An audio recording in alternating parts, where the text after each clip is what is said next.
ഈ കാർഡ്സ് ഓർമ്മയുണ്ടോ? ഞാൻ ഈ കാർഡ്സിൻ്റെ വീഡിയോ ആദ്യമായിട്ട് ചെയ്തപ്പം കുറേ പേര് എന്നോട് ചോദിച്ചു ഇത് കൊടുക്കുന്നോന്ന്. അപ്പം ഞാൻ ആലോചിച്ചപ്പോൾ ഇത് വെറുതെ കൊടുക്കുന്നതിന് പകരം ഒരു കോൺടെസ്റ്റ് നടത്തി അതിലെ വിന്നറിന് ഇത് കൊടുക്കുന്നതല്ലേ നല്ലത്. സോ കോൺടെസ്റ്റ് ഇതാണ്, ഒരു ചെറിയ ക്രിക്കറ്റ് ക്വിസ്. 2000 മുതൽ 2010 വരെ നടന്നിട്ടുള്ള മെയിൻ ആയിട്ടുള്ള ചില ക്രിക്കറ്റ് ഇവൻറ്റ്സ് വെച്ചിട്ട് 10 ക്വസ്റ്റ്യൻസ് ഉള്ള ഒരു ചെറിയ ക്വിസ്. ഈ 10 ക്വസ്റ്റ്യൻസും കറക്റ്റായിട്ട് ആൻസർ ചെയ്യുന്ന ഒരാൾക്ക് നമ്മൾ ഈ കാർഡ്സ് കൊടുക്കും. ഇതിനകത്ത് 15 കാർഡ്സ് ഉണ്ട്. സച്ചിൻ, സേവാഗ്, പോണ്ടിങ്, ഗിൽക്രിസ്റ്റ്, അങ്ങനെ ഞാൻ തന്നെ പിക്ക് ചെയ്തിട്ടുള്ള 15 പോപ്പുലർ ആയിട്ടുള്ള പ്ലേയേഴ്സിൻ്റെ കാർഡ്സ്. ഒരുപാട് പേര് എല്ലാം കറക്റ്റായിട്ട് ചെയ്ത് കഴിഞ്ഞാൽ നമ്മൾ അതിനകത്ത് നിന്ന് റാൻഡം ആയിട്ട് ഒരാളെ പിക്ക് ചെയ്യും. സോ ഈ കോമ്പറ്റീഷനിൽ പങ്കെടുക്കാൻ നിങ്ങൾ ചെയ്യേണ്ടത് ഇത്രയാണ്. ആദ്യം തന്നെ ഇൻസ്റ്റാഗ്രാമിലോ അല്ലെങ്കിൽ ഫേസ്ബുക്കിലോ എന്നെ ഫോളോ ചെയ്യുന്നുണ്ടെന്ന് ഉറപ്പുവരുത്തുക.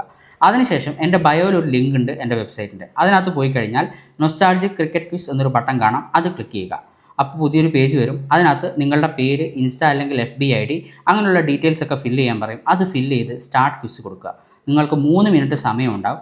ആ 3 മിനിറ്റിനുള്ളിൽ നിങ്ങൾ 10 ക്വസ്റ്റ്യൻസും അറ്റൻഡ് ചെയ്തിരിക്കണം. എല്ലാം കഴിഞ്ഞ് സബ്മിറ്റ് കൊടുക്കുക. ഇത്രയും ചെയ്താൽ മതി, നിങ്ങൾ കോൺടെസ്റ്റിൽ എൻ്റർ ആയി. ഇന്ന് മെയ് 21 28-ാം തീയതി വരെ ഈ ക്വിസ് കോമ്പറ്റീഷൻ ഉണ്ടാവും. അത് കഴിഞ്ഞ് 5 ദിവസത്തിനുള്ളിൽ നമ്മൾ വിന്നറിനെ പിക്ക് ചെയ്ത് ഇത് ഗിഫ്റ്റ് ചെയ്യുന്നതായിരിക്കും. അപ്പോൾ തുടങ്ങാം അല്ലേ?